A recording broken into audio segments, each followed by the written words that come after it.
Hi everyone, welcome back to my YouTube channel. I hope you've all been well.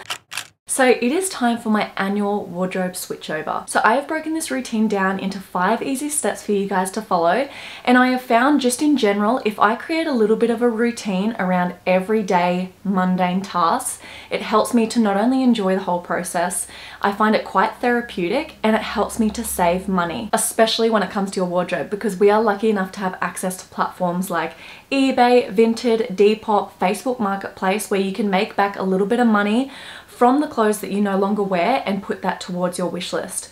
So without further ado, let's just get straight into step 1. I like to start this step by moving everything from my wardrobe into my office. I find I just have a lot more space in here, so it's much easier to declutter and organize. If you would like to see how I deep clean my wardrobe, I'll leave that video link below. However, I only did that a couple of months ago, so my actual wardrobe is quite clean and tidy. I just need to go through, work out what I want to keep, what I want to sell, and also restock with any autumn winter pieces.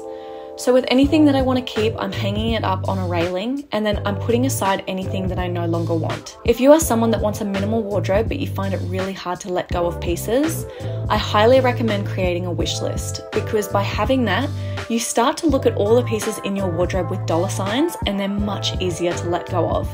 So for me personally, I know there are a few things that I'm really wanting for this upcoming season.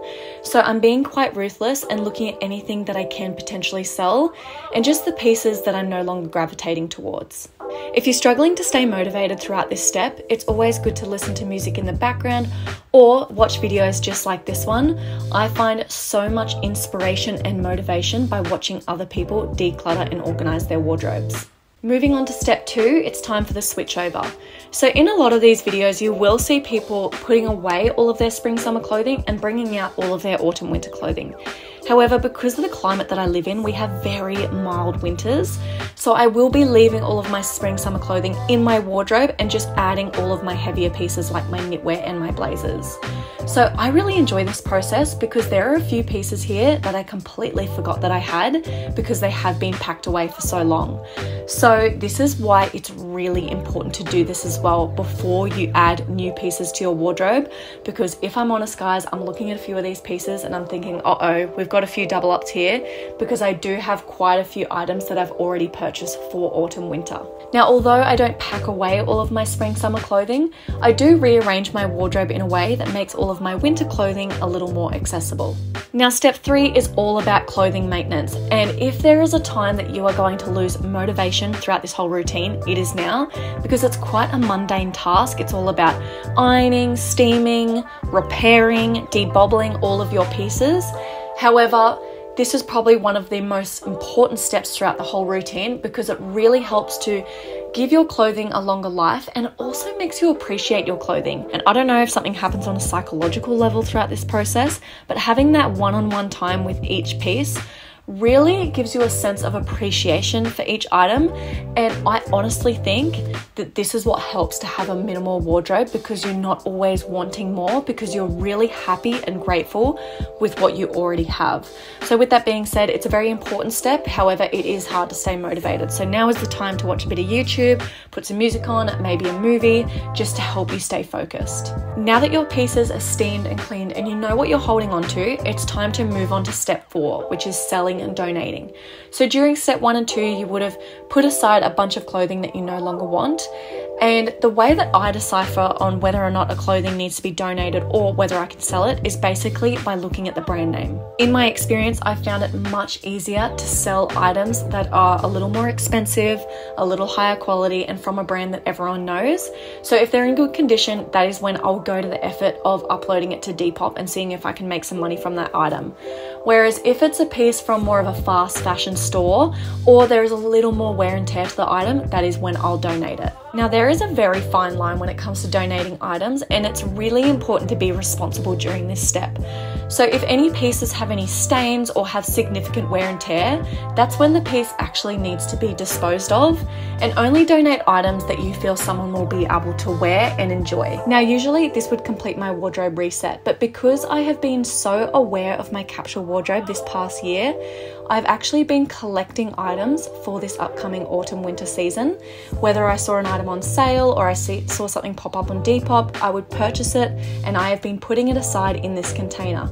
So right now, this feels like Christmas, and by doing this, I have saved myself so much money, and I am so excited to finally be adding these pieces to my wardrobe. I chose to include this as its own step right at the end because if I pulled this box out at the very beginning of the video with the rest of everything I had, I feel like I would be even more overwhelmed and there would be more to sort through. So this is super exciting, and I think I am going to do this for every upcoming season. I think it's a really great way to slowly add items to your wardrobe without breaking the bank.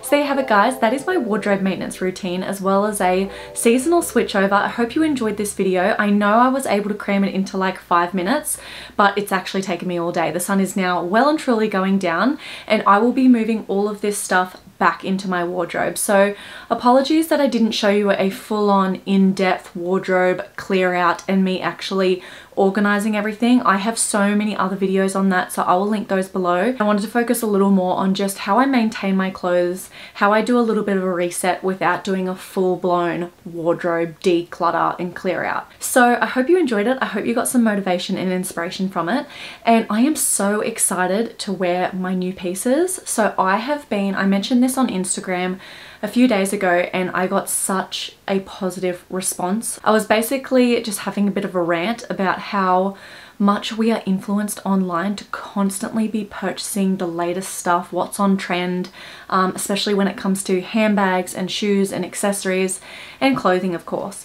So I've just been really mindful of that lately, and I'm trying not to purchase for the unrealistic me. I'm not sure where I heard of that phrase. I think it was on a reel or something, but it is so true. It's about purchasing items that you're actually going to wear. And although I would love to dress up in all these big wool coats during winter, or even trench coats for that matter, I do have one, but that's all I need because generally I just wear a lot of knitwear and that's about as cold as it gets. I would love to layer up, but it's just not realistic for me and my climate. Same with loungewear. I am always influenced to buy a lot of clothes, dresses, really cute stuff, but in reality, I don't go out much and I live in activewear and I live in loungewear. So that's going to be something that I focus on more this season, is purchasing more loungewear because it's genuinely something that I use every single day, especially when I'm working from home. Another thing I wanted to touch on is I'm still on my cash stuffing journey, and when I sell clothes on Depop, I have been taking that money out of my PayPal account in cash and putting it into my cash stuffing envelopes. That way, when I want to purchase new items, I have the money there, and I find, guys, I have been saving so much money. And I know it's not for everyone having physical cash, but I don't do it for everything, just for things where I find where I can get a little bit excessive with my spending. That's what I'm really trying to knuckle down on. So I do plan to give a big cash stuffing update soon, so make sure you stay tuned for that. So anyway, guys, I am going to wrap this video up. Again, I hope you enjoyed it. If you did, please don't forget to give it a thumbs up and subscribe if you haven't already. And I'll catch you all in my next one. Bye, guys.